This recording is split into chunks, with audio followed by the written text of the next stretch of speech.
সেই কলেজ ছাত্রীকে রক্ষা করার জন্য তার মা এবং তার দুই বোন যখন আসে তখন তাদেরকেও উপরি আঘাত করে নির্মমভাবে তাদেরকে আঘাত করা হয়, যার প্রেক্ষিতে সেই কলেজ ছাত্রী মৃত্যুবরণ করেন এবং তার মা ও দুই বোনকে আশঙ্কাজনকভাবে হাসপাতালে ভর্তি করা হয়, যার প্রেক্ষিতে এই ভিকটিম কলেজ ছাত্রীর পিতা একটি মামলা দায়ের করেন এবং এই ঘটনাটি সামাজিক যোগাযোগ মাধ্যম এবং গণমাধ্যমে ব্যাপকভাবে আলোচিত হয়। উক্ত হত্যাকাণ্ডের প্রধান এবং একমাত্র আসামি সাইদুরকে গ্রেফতারে র্যাব সদর দপ্তরের গোয়েন্দা শাখা নেতৃত্বে র্যাব 1 অভিযান শুরু করে। ফলশ্রুতিতে র্যাব সদর দপ্তরের গোয়েন্দা শাখা এবং র্যাব 1-এর আভিযানিক দল গত রাতে টাঙ্গাইলের বুয়াপুরে আত্মগোপনে থাকা অবস্থায় এই হত্যাকাণ্ডের প্রধান এবং একমাত্র আসামি সাইদুরকে গ্রেফতার করতে সক্ষম হয়।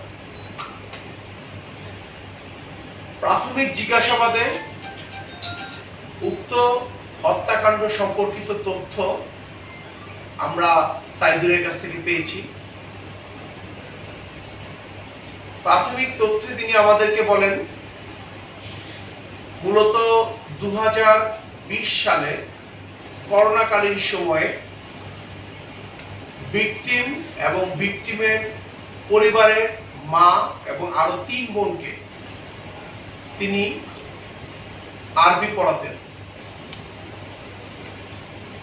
মূলত সাইদুর শালনা এলাকার একটি মাদ্রাসার শিক্ষক ছিলেন এবং পাশাপাশি একটি মসজিদে তিনি নামাজ পড়াতেন।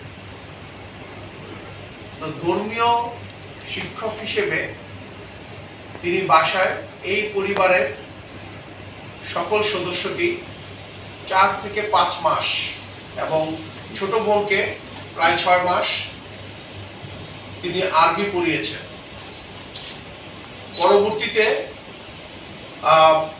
এই ভিকটিমের পরিবার তাকে না পড়ানোর জন্য বলে এবং এই 5-6 মাস যখন এখানে তিনি আরবি পড়িয়েছেন তখন এই পরিবারের সাথে তার একটি সুসম্পর্ক গড়ে ওঠে এবং ভিকটিমের সাথেও তার একটি সুসম্পর্ক হয়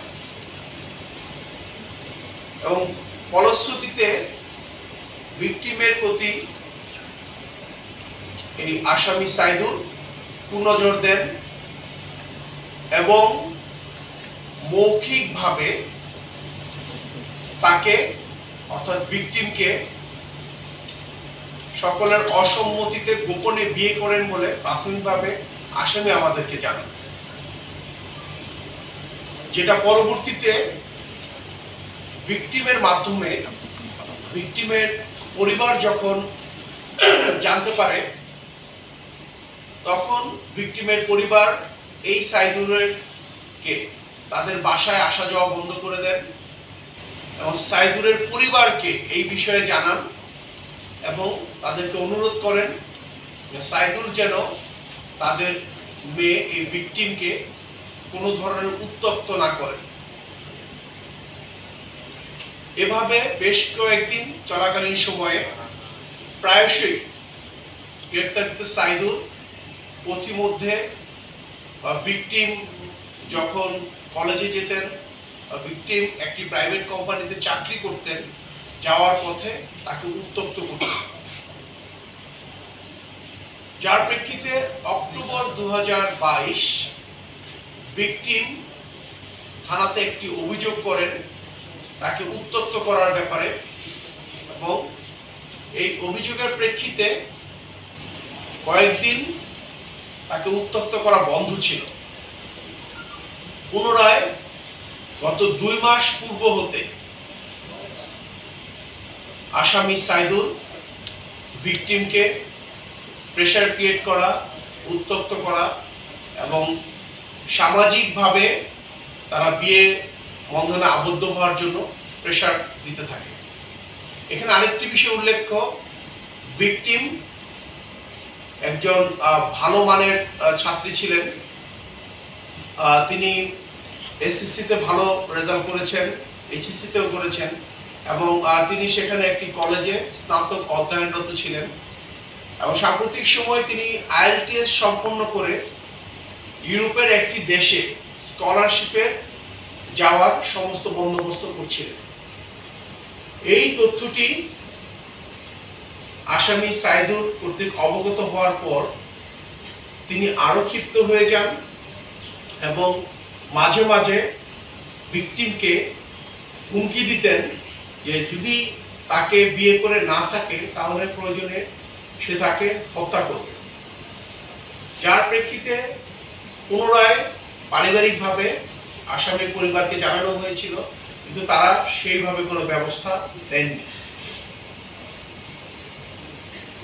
আসামি সাইদুর পরিকল্পিতভাবে তাকে হত্যা করার জন্য 7 তারিখ বিকেলে সাংলা বাজারের একটি দোকানে গরু কাটার একটি ছুরি অর্ডার দেন। 650 টাকার বিনিময়ে সেই ছুরিটি মূলত 8 তারিখ সন্ধ্যায় তিনি সংগ্রহ করেন।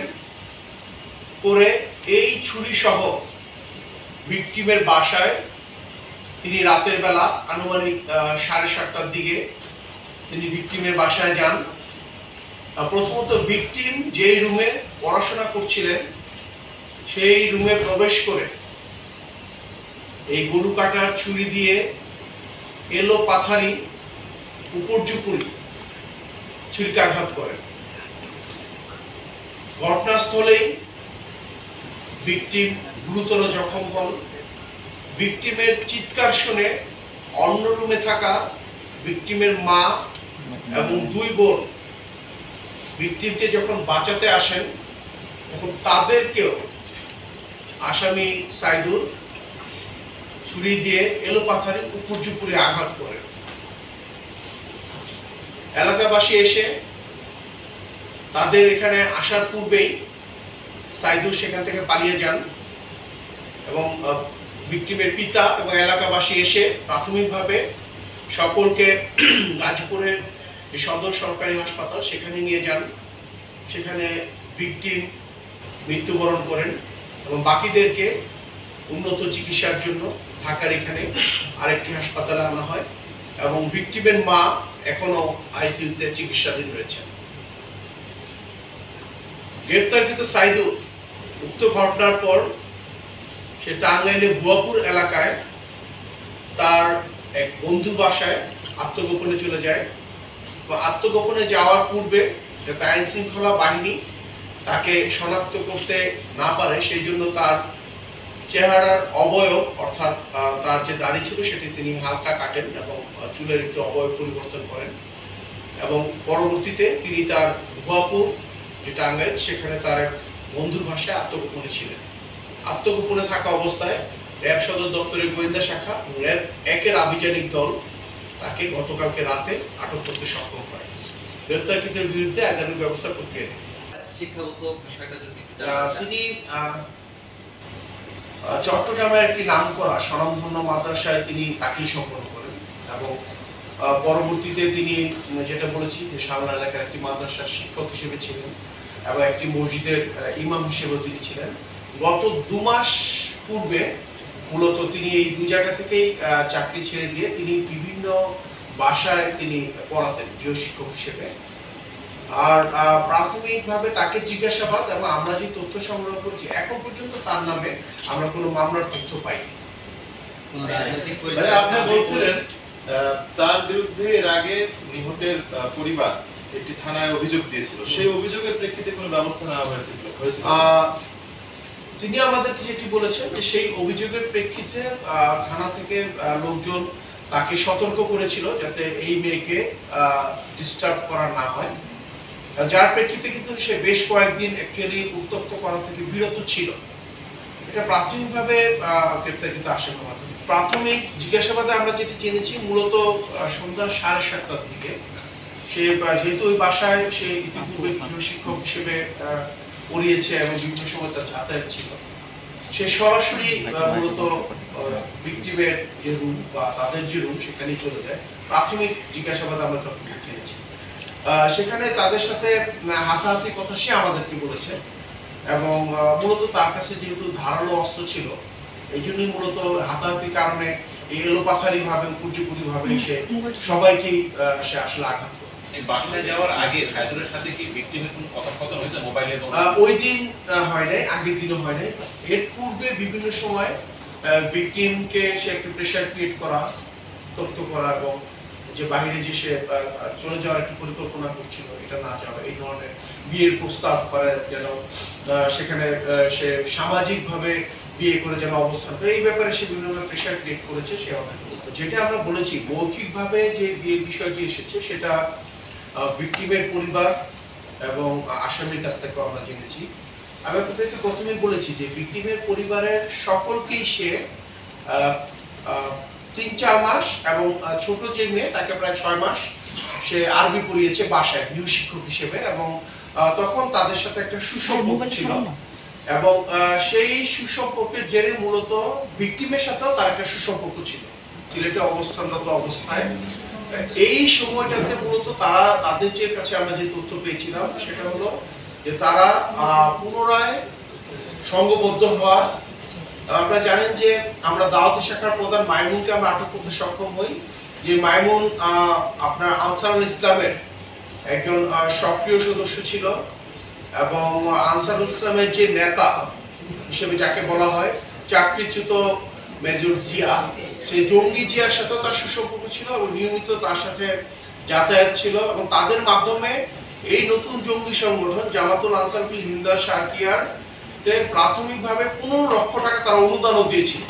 পূর্বের যে জঙ্গি সংগঠন তাদের সাথে একটি যোগাযোগ স্থাপন করার সে চেষ্টা করছিল, কারণ আমাদের অব্যাহত অভিযানের কারণে এই নতুন জঙ্গি সংগঠনে তারা ছত্রভঙ্গ অবস্থায় আছেন বা তারা ছড়িয়ে ছিটিয়ে আছেন, তাদেরকে সুসংহত করার জন্য তার যে পূর্বের সংগঠন ছিল তাদের সাথে তিনি যোগাযোগ করার চেষ্টা করছিলেন।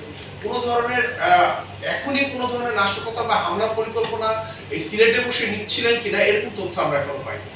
সংবাদ, ফিচার ও অনুষ্ঠানের জন্য ভিজিট করুন সংবাদ প্রকাশের ওয়েবসাইট এবং যুক্ত থাকুন ফেসবুক পেজ ও ইউটিউব চ্যানেলের সঙ্গে।